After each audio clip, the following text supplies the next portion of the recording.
కొట్టుకు చేస్తారనుకుంటారు. ఉమ్, ఏమి ఉండి చావదు. ఉమ్, ఆ ఒక్క మనిషి చేసేటటువంటి పెంకితనము అవును. మొత్తం ఇంటికి శాపంగా మారుతుంటది. ఉమ్, అట్లాంటిది వైఎస్ కుటుంబంలో ఈవిడ ఒక పెంకి ఉమ్, మనిషి ఉమ్, ఉమ్, అంతే.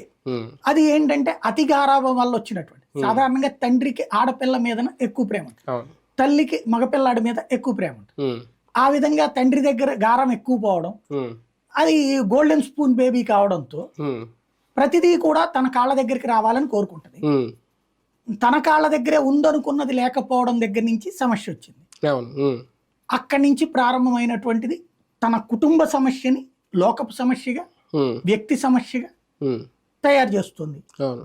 ఒకటేంటంటే కమిట్మెంట్ లెవెల్స్ దగ్గరనే తేడా.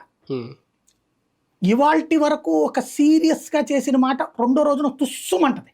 ఉమ్, ఇప్పుడు జగన్మోహన్ రెడ్డి మంచోడా చెడ్డోడా అన్నది పక్కన పెడితే, మాట ఒకటి అన్నోడు మొండోడు. ఉమ్, సోనియాతో గొడవ పడ్డాడు.